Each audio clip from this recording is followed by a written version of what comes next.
Sim. Hashtag todo mundo em casa. Mas será que ele verdadeiramente tem sido a sua morada?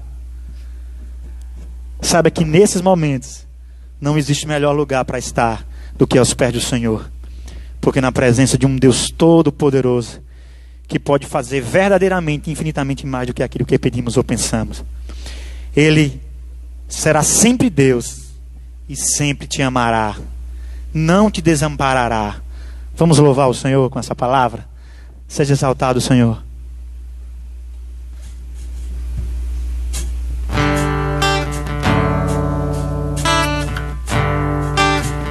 Quando brilha o sol, ou se a chuva vem, quando estou mal, ou então, se tudo está bem. Quando dizes sim, quando dizes não, se ouço a sua voz ou não, quando em silêncio está, será sempre Deus e sempre me amarás, não desampararás, nem desistirás, ainda que a dor me diga que não, se quer por amor, que estás me ensinando que sempre és Deus. Separado o início. Quando brilha o sol, ou se a chuva vem, quando estou mal, ou então, se tudo está bem. Quando dizes sim, quando dizes não, se ouço a tua voz ou não, quando em silêncio estás, declare, será sempre Deus e sempre me amarás, não desampararás, nem desistirás, ainda que a dor me diga que não, se quer por amor, que estás me ensinando que sempre és Deus.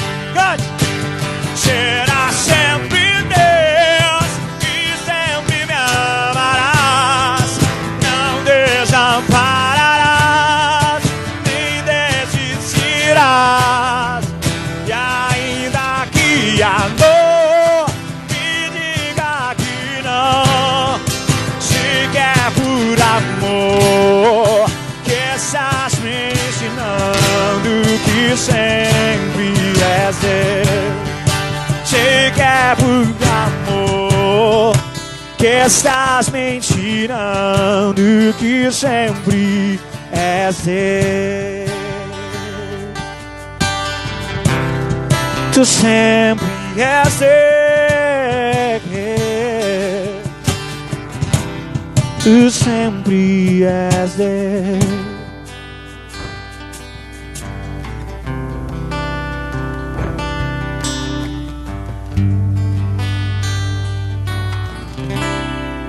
Boa noite, queridos. Estamos nesse momento juntamente com vocês aí de casa e gratos com aquilo que Deus ele está fazendo conosco e aquilo que Ele quer continuar a fazer. Para isso, eu queria que você abrisse sua Bíblia no texto de 1 Pedro, a carta do apóstolo Pedro, no capítulo 1, verso 1 e 2. Queridos, nós estamos vivendo um período de muita informação, né? Hoje, pelo menos, eu já recebi muitas informações, muitas postagens, e vivemos uma época em que as pessoas estão com desejo de opinar sobre muitas coisas, em especial sobre aquilo que estamos vivendo hoje. E me parece que a palavra do dia é compartilhar. Você quer compartilhar algo acerca de qualquer tema, e o tema hoje em voga é isso que nós estamos vivendo de forma mundial, que é o coronavírus. mas mesmo sabendo que vivemos num período de informação, aliás, nós estamos aqui falando com você aí em casa, e isso demonstra que vivemos num momento em que a informação ela ultrapassa as quatro paredes, né? E nessa troca de informação, eu queria propor para vocês a exposição da palavra de Deus. Quando eu falo exposição, eu penso em desafiá-lo a pensar aquilo que Deus está pensando, a falar aquilo que Deus está falando. E o que Deus está falando está exatamente na Bíblia. A Bíblia é um livro, um conjunto de livros, onde Deus, desde Gênesis, Apocalipse, procura falar ao homem, e a sua maior revelação é acerca de Jesus. Jesus é a maior mensagem, a melhor mensagem que nós poderíamos ter. Talvez você lembre de Jesus no Natal, na Semana Santa, em alguns momentos da vida, mas eu queria que você pensasse que Jesus é muito mais que isso. Ele é muito mais que uma mensagem de Natal, ele é muito mais que uma mensagem de Semana Santa. Jesus tem valores, ele nos ensina a sua palavra. Aliás, eu desafio você que está em casa nesses dias de quarentena a reler, ou se você nunca leu, comece a ler o Sermão do Monte. No Sermão do Monte, Jesus fala sobre muitas coisas interessantes que têm a ver com a vida em sociedade, que tem a ver com cada um de nós. Mas nós queremos falar sobre a carta de Paulo. Paulo foi um dos apóstolos de Jesus, um discípulo de Jesus, e mais ou menos no ano de 63, ano domínio, após a ressurreição e ascensão de Jesus, Pedro agora está pastoreando igrejas, ele está falando de Jesus para multidões, ele se encontra em Roma e ele resolve escrever uma carta. Quem nunca aqui recebeu uma carta, né? Aliás, vamos reformular essa palavra. Quem nunca recebeu um e-mail? O e-mail ou uma mensagem de WhatsApp ou uma mensagem pelo Instagram.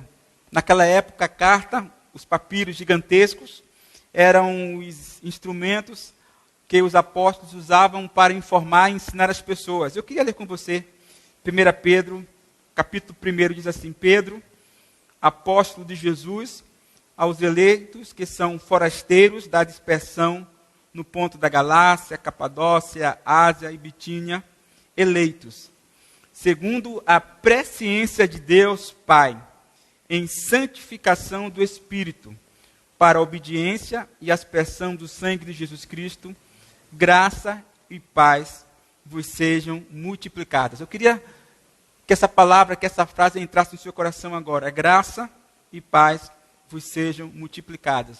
Se a graça de Deus já é bom, imagine ela multiplicada. Se Deus tem uma promessa de paz, imagine essa promessa de paz sendo multiplicada em vários povos, em várias nações, em várias línguas. E aqui Pedro ele usa a expressão forasteiros. Por que forasteiros? Forasteiros porque a igreja havia se espalhado por vários lugares do mundo. E isso é legal. E quando a igreja se espalha, o ideal, o bom, é que à medida que a igreja se espalha, ela deixa os valores do reino, ela começa a ensinar aquilo que Jesus pensa. E por isso que eu quero propor para vocês nesse momento, não só hoje, mas nesses dias, que você tem mais tempo em casa, que você comece a pensar na Bíblia, comece a ler a Bíblia do ponto de vista da exposição da palavra. Deixe que a palavra entre no seu coração. Eu lhe desafio a se permitir ser trabalhado pela palavra de Deus. Busque entender o que Deus quer falar a partir das Escrituras, a partir da sua leitura bíblica. E quando eu falo isso, eu peço que você entre no prisma de que é Deus falando com você. Quando você lê a palavra, é Deus falando com você, é Deus querendo se comunicar com você. Quando lemos a Bíblia, não é exatamente aquilo que eu penso da Bíblia, mas aquilo que Deus pensa, aquilo que Deus quer falar. E esses forasteiros estavam em vários lugares do mundo, e Paulo, mesmo em Roma, ele se preocupou com eles. E aí, queridos, eu queria pensar com vocês o seguinte: essa carta de Pedro, quando ele escreve de Roma para os irmãos, ele usa algumas expressões interessantes. Ele fala de uma situação de provação e sofrimento. Isso está lá no capítulo 4, versículo 12 da carta. Mas essa provação, esse sofrimento não decorria de uma perseguição de Roma. O Império Romano dominava naquela época. Roma permitia, sim, que os povos tivessem a sua religião transitando. Um ano depois disso, dessa carta, começa a perseguição por Herodes, aliás, por Nero. Nero começa a perseguir o cristão, e aí sim, há uma perseguição, há um sofrimento, uma provação da igreja em virtude dessa perseguição romana. Mas nesse momento não. A igreja estava vivendo provação, estava vivendo sofrimento, mas em decorrência de algo maior, porque eles se mantinham firmes e fiéis à fé. Agora, como é se manter fiel à fé? Como é se manter fiel naquilo que eles acreditavam que era a mensagem de Cristo em uma sociedade que era hostil com ele, uma sociedade pagã? E a perseguição, ela se dava por meio de calúnias, por meio de tumultos. Havia um momento em que os cristãos eram colocados à margem da sociedade, mas eles se alegravam. Eles estavam regozijados, mesmo vivendo tal situação. E tudo isso tem a ver conosco. Exatamente sobre isso que eu queria refletir com você nesse momento. Eu queria que você, em sua casa, baixasse sua cabeça e vamos orar ao Senhor. Deus, aqui está a tua palavra, e nós cremos que a palavra de Deus, ela tem poder de transformação, ela tem poder de causar impacto na vida humana, ela tem poder de salvação, de cura. Nós queremos te pedir, ó Deus, que tu fales conosco nesse momento, a nós aqui e aqueles que estão em suas casas, ó Pai. Ministra aos nossos corações. Eu queria trazer para vocês, nesse momento, queridos, uma palavra chamada graça. Graça é um presente de Deus, é uma graça que foi manifestada na pessoa de Jesus. Pedro foi um homem que teve seus altos e baixos, mas no momento que ele compreendeu a graça de Deus, ele topava tudo. Só para os irmãos terem uma ideia, Pedro diz a história que ele negou Jesus exatamente diante de alguns empregados que, no momento que Jesus foi preso. Vocês conhecem aquela história do galo, do cantar, que Pedro negaria Jesus. Em outro momento, Pedro, ele era capaz de pegar a sua espada e defender Jesus diante de soldados. Então Pedro era um homem de altos e baixos. Mas quando ele compreende a graça de Deus na sua vida, ele começa a entender que a vida, ela pode ter altos e baixos, mas é importante que a nossa vida seja alinhada e direcionada para Cristo. E aí Pedro muda por completo a sua história. Pedro agora é um homem que enfrenta as provações, os sofrimentos, as calúnias, as perseguições, porque Paulo acreditava em algo chamado graça de Deus. E ele não queria essa graça só para ele multiplicava essa graça, ele queria que essa graça fosse multiplicada de pessoa para pessoa, de boca para boca, família a família, que todos fossem alcançados por essa graça, que ele diz, graça vos sejam multiplicadas. E aí eu queria pensar um pouquinho sobre essa graça no contexto da exposição da carta de Pedro. A primeira coisa que eu queria falar da graça, queridos, é que graça significa segurança. Perceba que eu falei no início dessa mensagem que a igreja de Cristo, em vários lugares daquela época, estava sendo perseguida, estava vivendo provação. Mas o fato é que quando Pedro se propõe a escrever a carta, ele diz lá no versículo 3, bendito Deus e Pai de nosso Senhor Jesus Cristo, que segundo a sua muita misericórdia, nos regenerou para uma viva esperança, mediante a ressurreição de Jesus Cristo dentre os mortos. Paulo entendia que a graça significava segurança. E que segurança é essa, queridos? A segurança de que nós temos algo maior que esta vida. O texto fala ainda no versículo 4, para uma herança incorruptível, sem mancha, reservada nos céus para vós outros, que sois guardados pelo poder de Deus, mediante a fé. Então Paulo diz, felizes é o Deus e Pai de nosso Senhor Jesus Cristo, que segundo a sua misericórdia nos regenerou para uma viva esperança. Talvez você na sua casa esteja se perguntando o que está acontecendo.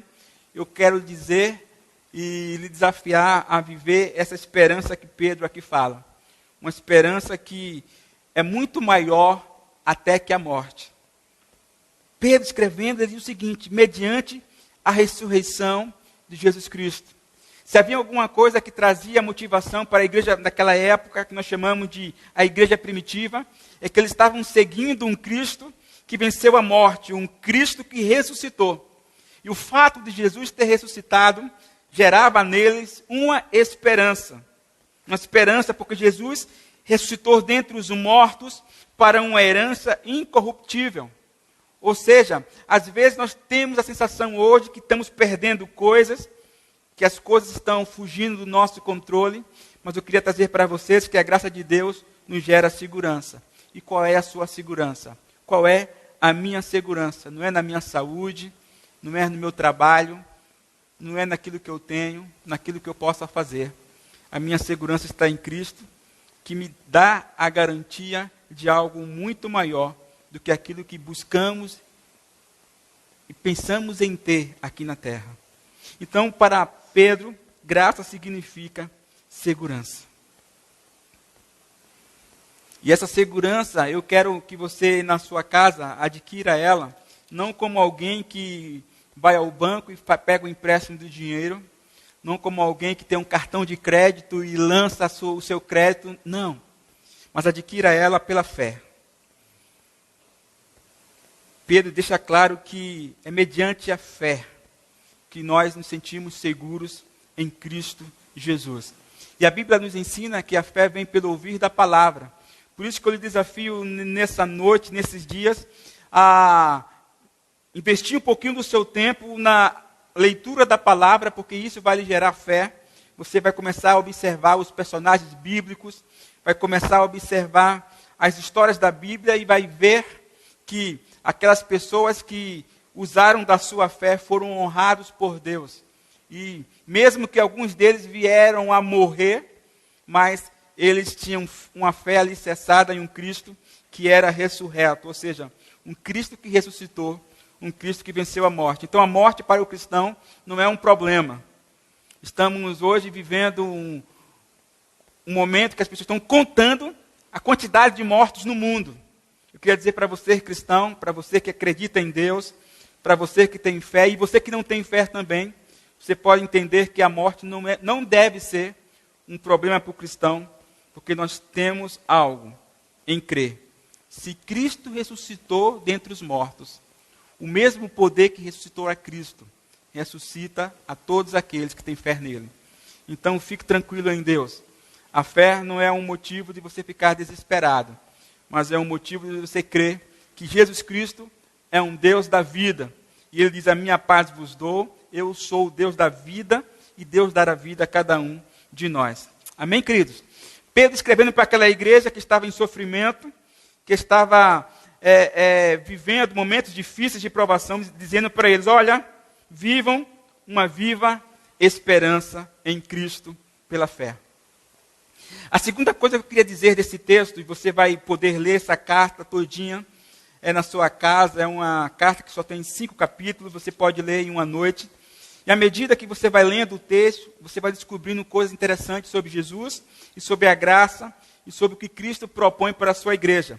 Lá no capítulo 13, por exemplo, Pedro diz assim, por isso, cingindo o vosso entendimento, sede sóbrios, e esperai inteiramente na graça que vos está sendo trazida na revelação de Jesus Cristo.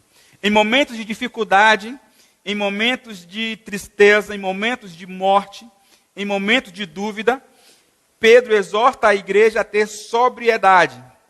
E uma sobriedade que tem como esperança, que tem como fonte a graça de Deus trazida, revelada por Jesus Cristo. Então, se a graça é um lugar de segurança, a graça também é um lugar de sobriedade. Nada de nos desesperarmos. O Pedro continua dizendo, como filhos da obediência, não vos amoldeis as paixões que tinhas anteriormente da vossa ignorância. Interessante que Pedro aqui não está escrevendo simplesmente para judeus que conviveram com Cristo. Pedro está escrevendo para a igreja de Cristo em vários lugares do planeta naquela época.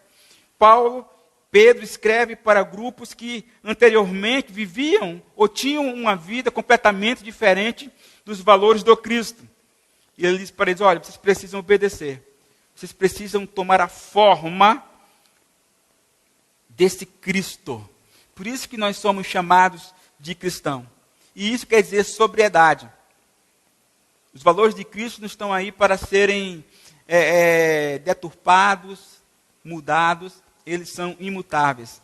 E Pedro escrevendo para aquela igreja, ele diz assim, olha, graça significa sobriedade. E quando eu vivo sobriedade, eu busco uma outra palavra que chama-se santidade.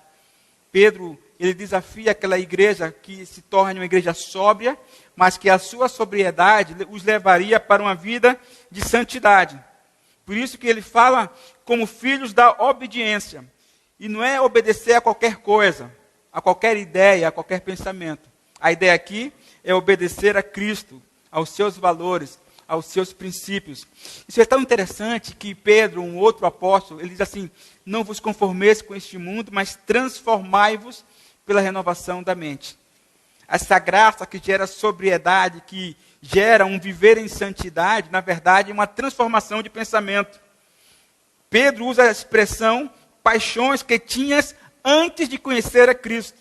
Paixão aqui quer dizer desejos, vontades que não glorificavam a Deus. Mas ele diz, pelo contrário, segundo é santo aquele que vos chamou, tornai-vos santos também vós, mesmo em todo vosso procedimento, porque está escrito, sede santos, porque eu sou santo.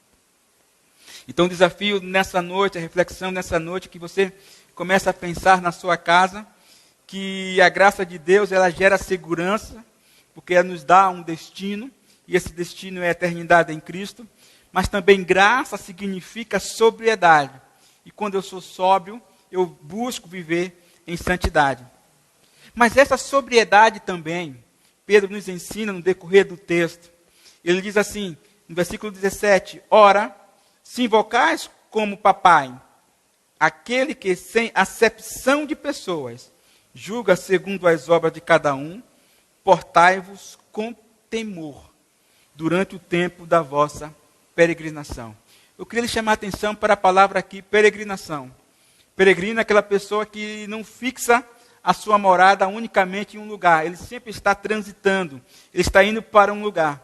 E neste mundo a ideia da igreja é que ela seja uma igreja peregrina. Logo, ela não deve criar raízes em um determinado lugar. Ou seja, o seu coração não deve estar pautado em valores naturais, pura e simplesmente.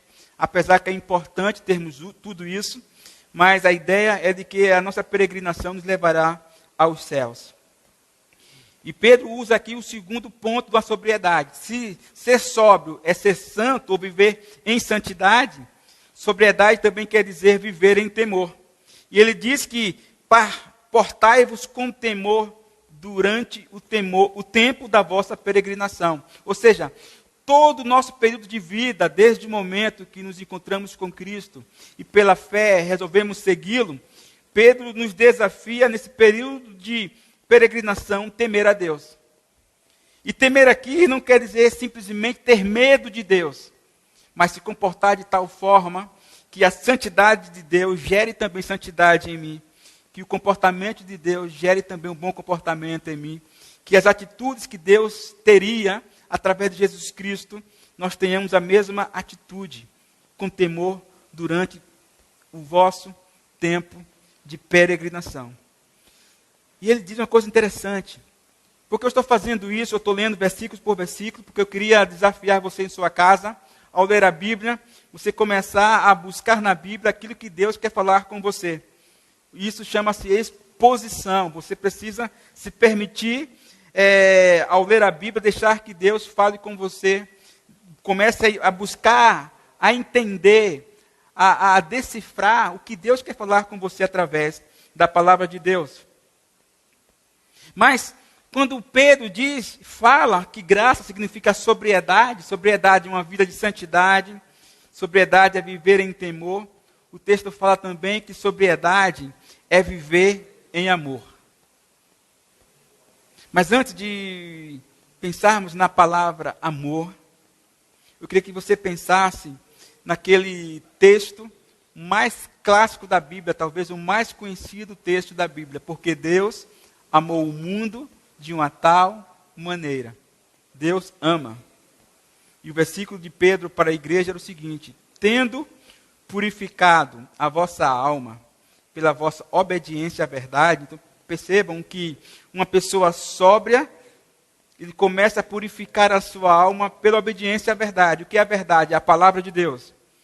Tendo em vista o amor fraternal não fingido. E aí, isso para mim é um desafio para os dias de hoje.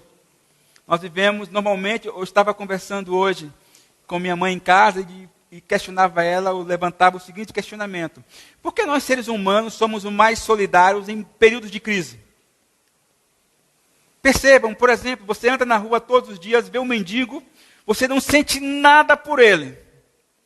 De repente vem uma enchente, muitas casas são destruídas e você se investe de um sentimento de compaixão só em momentos de crises. Será que é só em momentos de crise que devemos pensar no próximo? Será que é só em momentos de dificuldade que devemos ser solidários com o outro? Será que é nesses momentos que o amor deve acontecer? Pedro diz que não. Ele diz que se somos purificados, se a nossa alma é purificada, se nós estamos obedecendo à verdade que é Cristo, tendo em vista o amor fraternal. Nós devemos amar de forma fraternal as pessoas. E ele nos desafia a termos um amor não fingido. Isso está lá no versículo 22. Amai-vos de coração, uns aos outros, ardentemente, pois fostes generados, não de semente corruptível, mas de uma incorruptível, mediante a palavra de Deus, a qual vive e é permanente. Na ideia de Pedro, se a palavra de Deus entra nos nossos corações, ela não deve agir de forma esporádica na nossa vida. Ela deve ser permanente. E isso é um desafio para todos nós. Se vida cristã é um desenvolvimento, se vida cristã é um crescimento no que diz respeito à nossa natureza, precisamos entender e buscar que precisamos desenvolver um amor. E esse amor não pode ser fingido, não pode ser hipócrita. Amor tem ação. Eu li aquele texto de João 3,16. Porque Deus amou o mundo de uma tal maneira que Ele deu. E Ele não deu qualquer coisa. Ele deu o seu Filho. E não eram muitos filhos. A Bíblia diz que era o seu único filho. Ora, esse é o ensinamento de Deus para nós, o amor, ou quando falamos que amamos, precisamos ter um amor doador.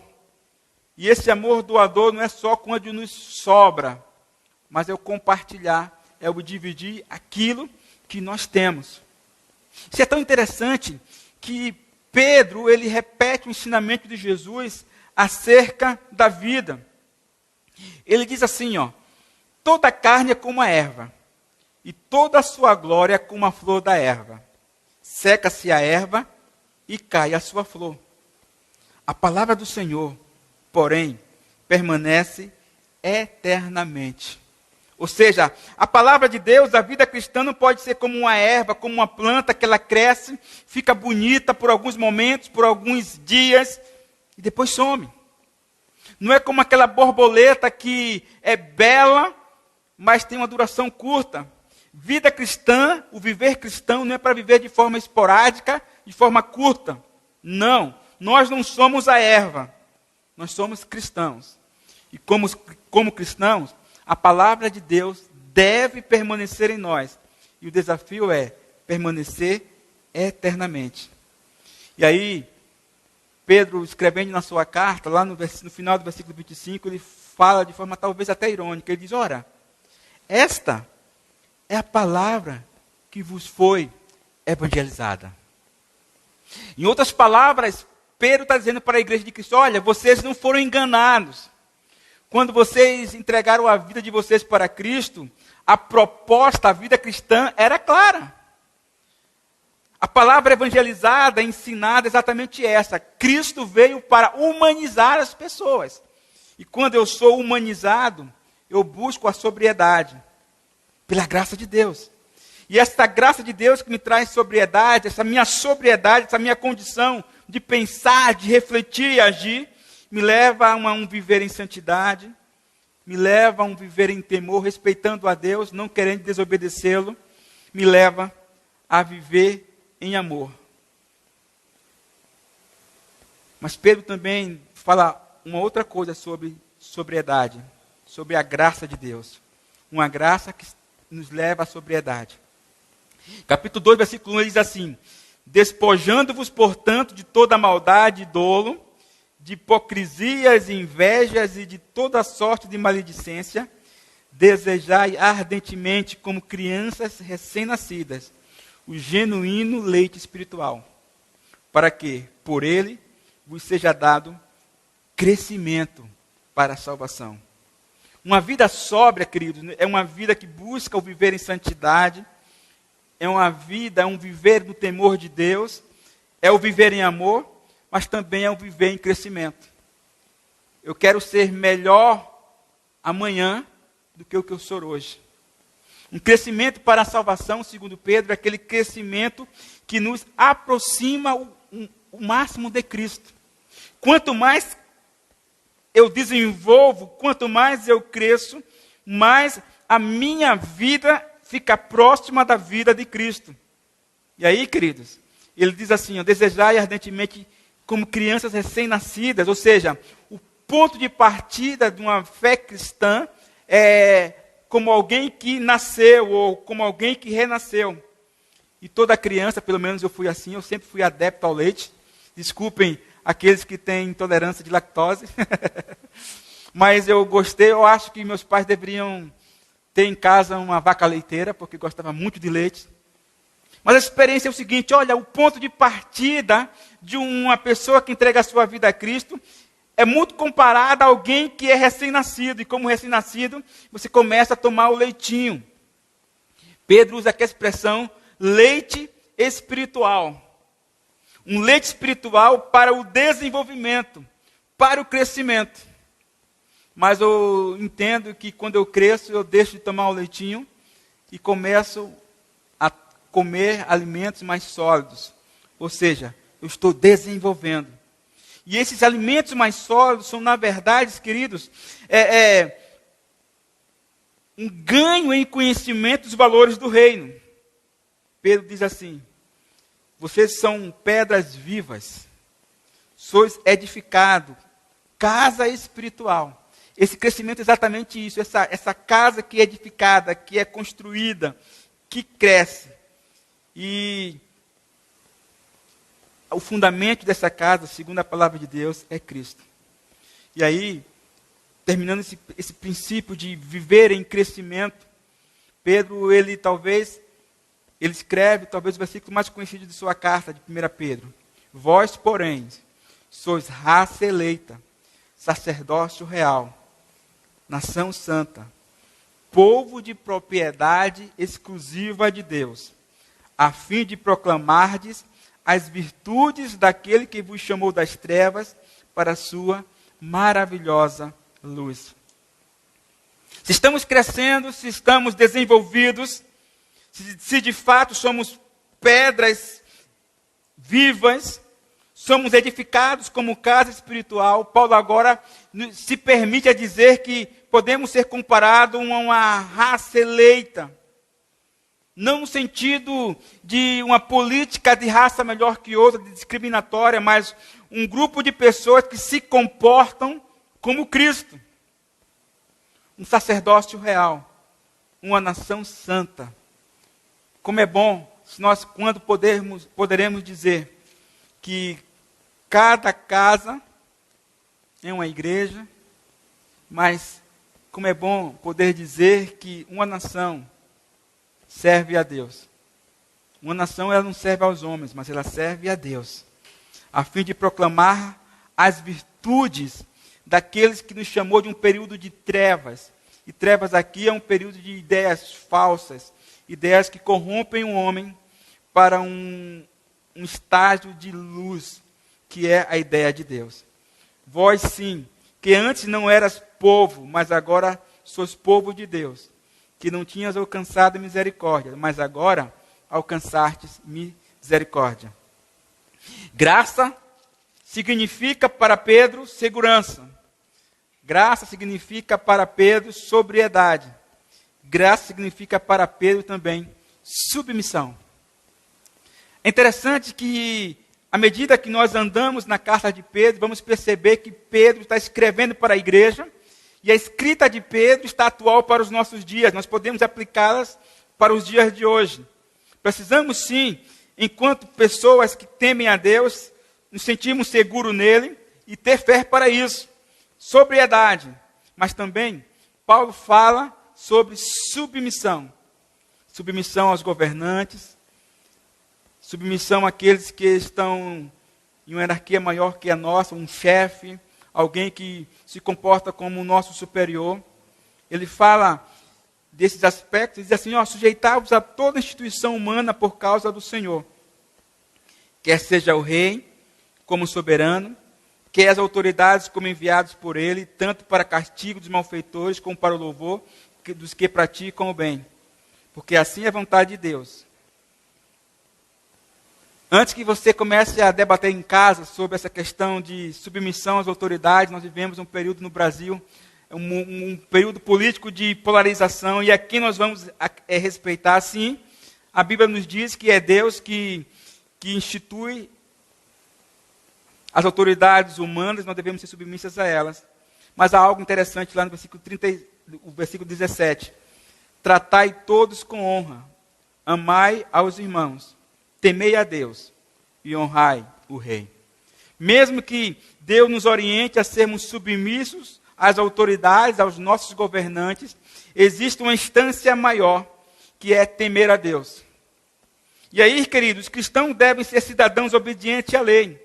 Se a lei de determinado governo se mostrar contrária à vontade revelada de Deus, é evidente que nós precisamos obedecer a Deus. Porque a Deus eu vou temer, ao rei, à autoridade eu vou honrar. O desafio para você cristão é exatamente esse, estar atento.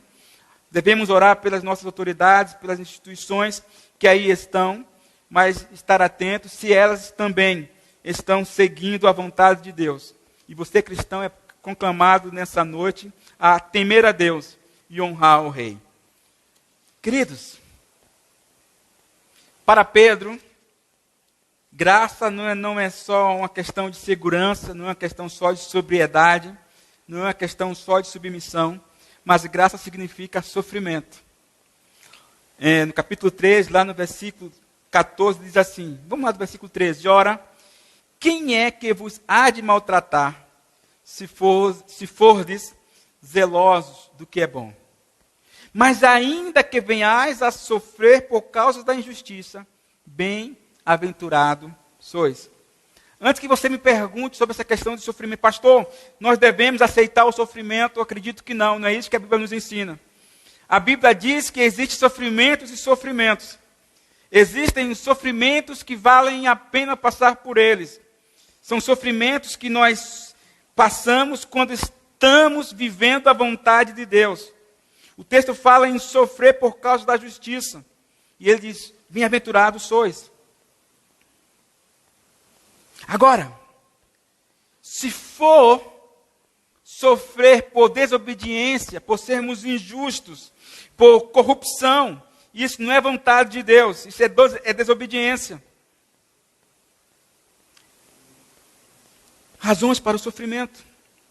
Antes, santificai a Cristo como Senhor em vosso coração, estando sempre preparados para responder a todo aquele que vos pedir razão da esperança que há em vós.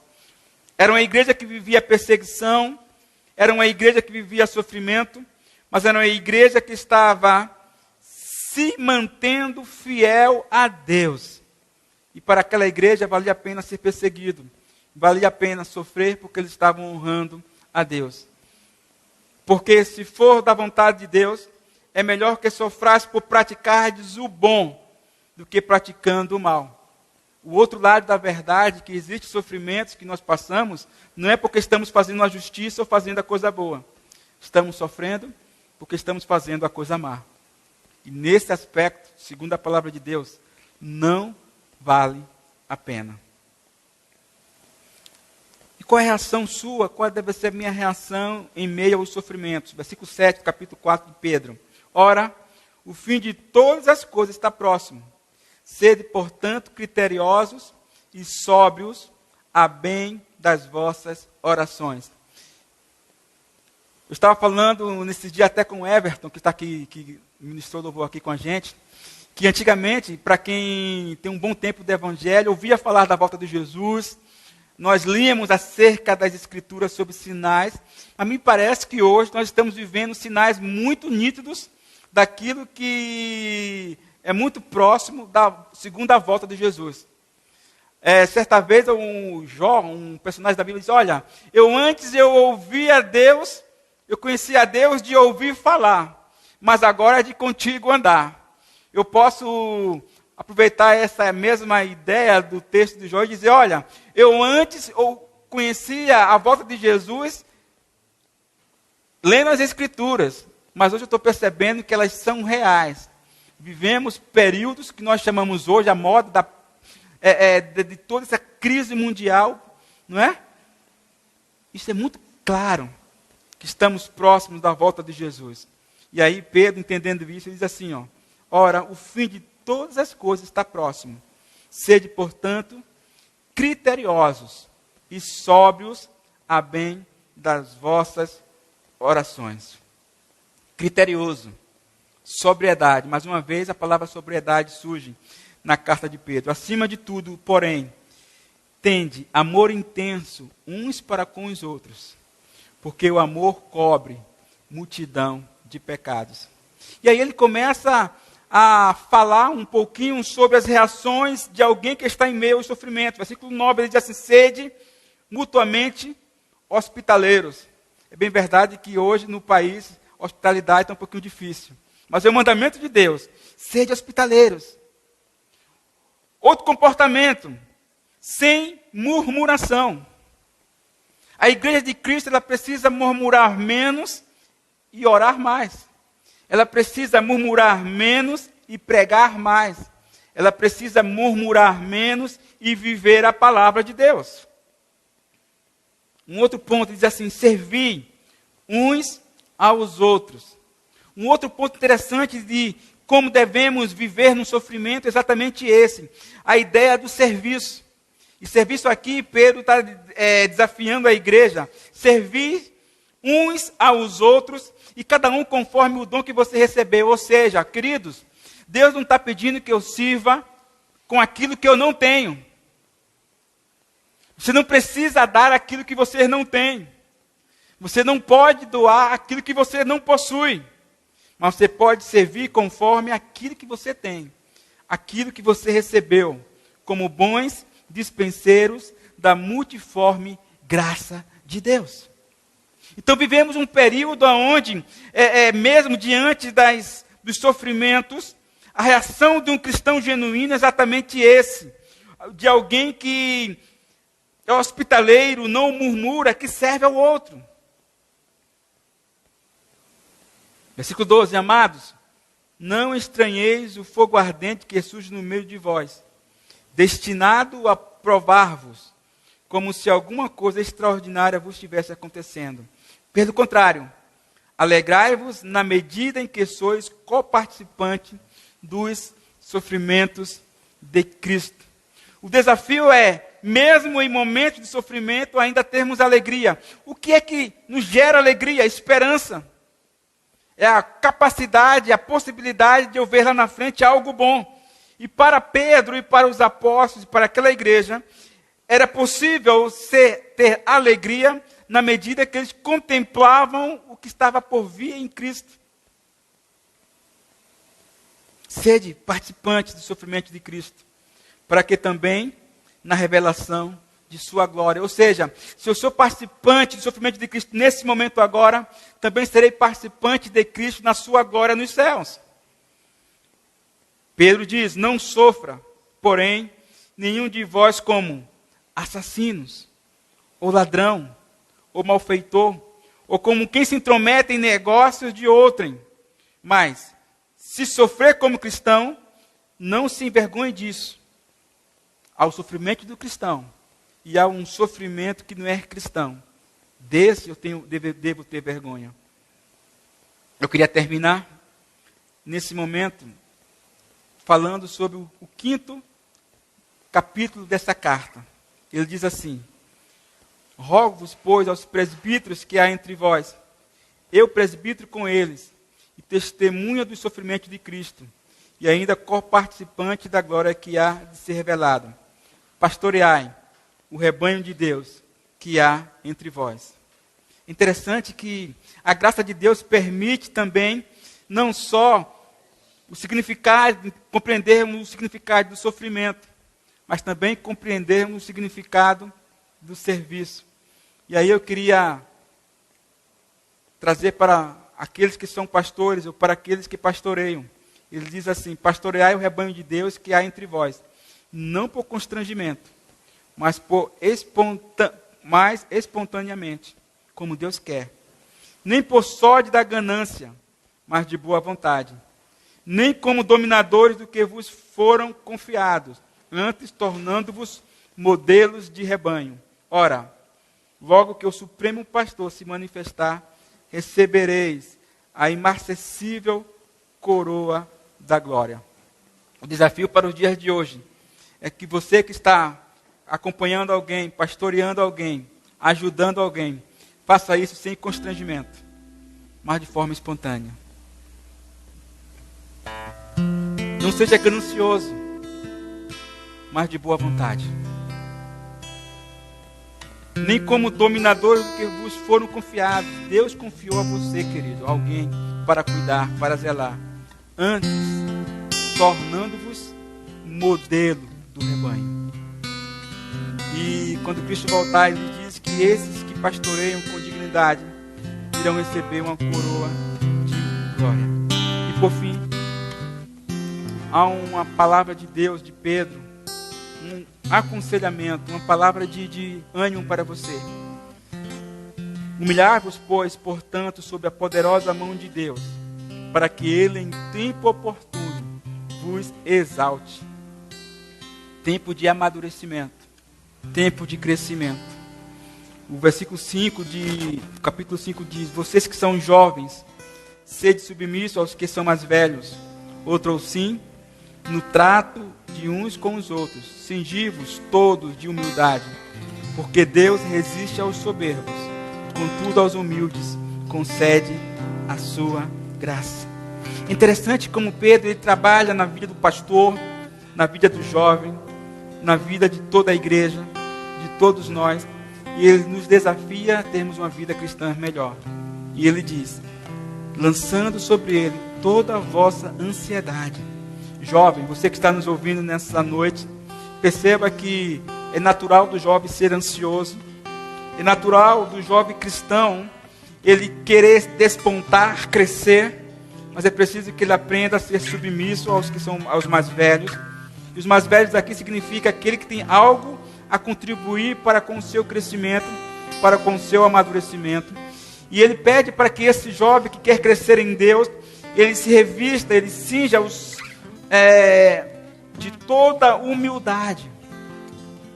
Ele diz o porquê da humildade: porque Deus resiste aos soberbos, contudo aos humildes Ele concede graça. E aí, se você tem alguma ansiedade na sua vida cristã, Pedro diz: lançando sobre Ele toda a vossa ansiedade, porque Ele tem cuidado de vós. Lançando sobre Ele todas as vossas ansiedades. Você que está nos ouvindo, você que se sente ansioso nesses momentos de dificuldade, aprenda a lançar a sua ansiedade nas mãos de Deus, porque Ele cuidará de vós. Ao contrário disso, ao contrário do cuidado de Deus diante da nossa vida, da nossa humanidade, Pedro nos exorta, ele diz: o diabo, vosso adversário, anda em derredor. O diabo, o vosso adversário, anda em derredor, como leão que ruge, procurando alguém para devorar. Se Deus quer cuidar de você, o seu inimigo espiritual quer te devorar. Aí ele diz: resistir-lhes firme na fé. A ação de resistência não é de Deus, queridos. A ação de resistência é do cristão. E a forma de eu resisti-lo é na fé. E Pedro termina dizendo: certos de que sofrimentos iguais aos vossos estão se cumprindo na vossa irmandade espalhada pelo mundo. Queria dizer para você que nos ouve que o seu sofrimento, a sua dor, a sua perda, a sua preocupação provavelmente não é maior do que muitos que estão espalhados pelo mundo. Mas saiba de uma coisa: Deus cuida de nós. Ora, o Deus de toda graça. Isso está lá no versículo 10 do capítulo 5. O Deus de toda graça. E que graça é essa? Uma graça que significa segurança. Uma graça que significa sobriedade. Uma graça que significa submissão. Uma graça que significa sofrimento. Uma graça que significa serviço. Ora, o Deus de toda a graça que em Cristo vos chamou à sua eterna glória, depois de ter sofrido por um pouco, não é um sofrimento eterno, por um pouco de tempo, Ele mesmo vos há de aperfeiçoar, firmar, fortificar e fundamentar. Se você está achando esses dias difíceis, saiba que Deus está te aperfeiçoando. Deus quer te firmar nele.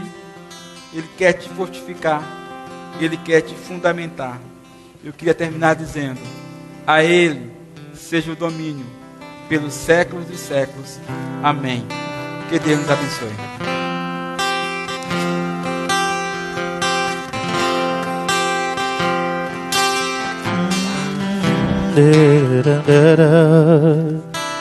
Tu me das a paz, tu me das a paz que excede todo entendimento humano. E quando eu planejo me mostro que é bem melhor o teu plano. Com misericórdias me cobre, derramando graça em mim. Eu não conheço outro amor assim.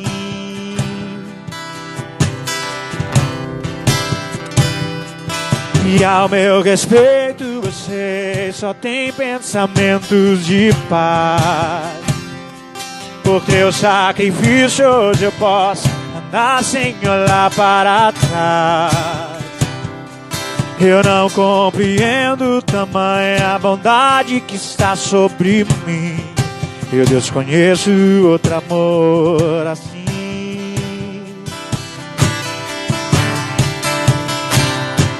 Que amor é esse? Graça incalculável. Não tem interesse, não quer nada em troca.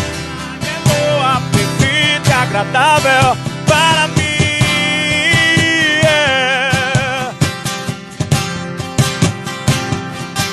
Para mim,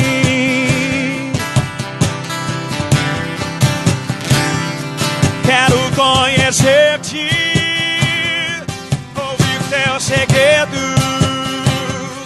Não importa o preço, me lanço inteiro. Sei que nos seus braços existe um espaço para mim.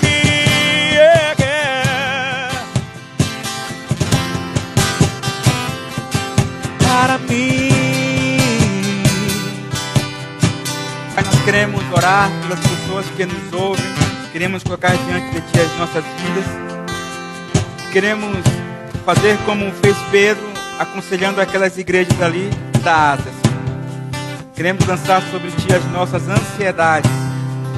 Queremos lançar sobre Ti, ó Pai, tudo aquilo que tem trazido preocupação e nos coloca numa posição de fé e segurança em Ti, Senhor. Eu oro por cada um dos Teus filhos, eu oro por cada um daqueles que nos ouvem. Que o Teu Espírito ministre a cada um deles uma graça especial e que possamos sair melhor nesses dias. Que ao passarmos por esse momento tão difícil, possamos dizer que Deus cuidou de nós, porque cremos que Deus tem cuidado de nós. mesmo aqueles que estão perdendo suas vidas, ó Pai. Eu oro para que os familiares sejam confortados, para que uma palavra de vida chegue aos seus corações. Nós queremos sim, Senhor, entender que Tu tens controle sobre todas as coisas, que tem diversas formas de falar com o Teu povo. Nós queremos Te ouvir, nós queremos entender, nós queremos compreender, ter a Tua direção. Nós queremos que essa direção está na Tua palavra. Leva-nos a entender a Tua palavra, a Tua vontade. Eu oro, ó Pai, para que cada casa, cada lar, cada família, cada um dos Teus filhos possam estar nesses dias, não só compartilhando de ideias humanas, não só compartilhando de pensamentos humanos, mas que a Tua palavra penetre em cada casa, que a Tua palavra, que a Bíblia seja lida e compreendida em cada ambiente, e que essa compreensão, Senhor, não seja segundo a minha cosmovisão de mundo, mas segundo a Tua visão de reino. Que Teu reino penetre em cada coração, em cada família, que haja vida, que haja ressurreição, que haja transformação, que haja quebrantamento, que haja salvação em cada lar, Pai. É o que nós Te pedimos, em nome de Jesus. Amém. Que Deus nos abençoe. Que amor é esse? Graça incalculável. Não tem interesse, não quer nada em troca. Sua vontade é boa, perfeita e agradável para mim.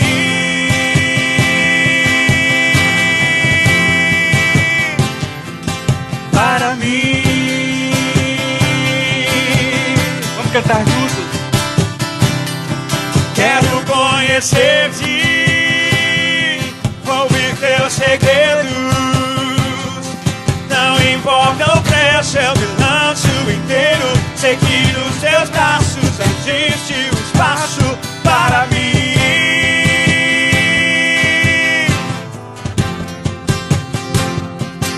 Para mim.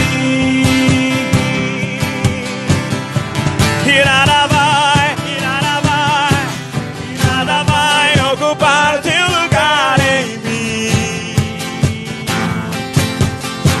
E ninguém pode ocupar Teu lugar em Ti. E nada vai ocupar Teu lugar em mim. Eu desconheço outro amor assim.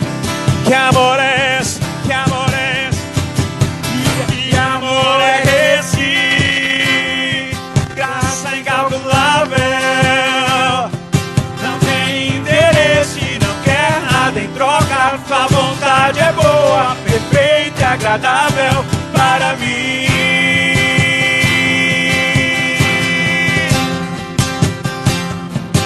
Para mim. Mais uma vez queremos Te conhecer, Deus. Quero conhecer-te, ouvir Teus segredos. Não importa o preço, eu me lanço inteiro. Seguir os Teus braços, existe um espaço para mim.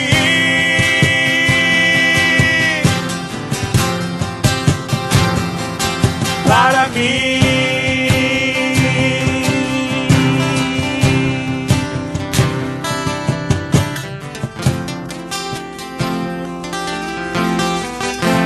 Queremos convidar você para amanhã, às 18 horas, estar conosco.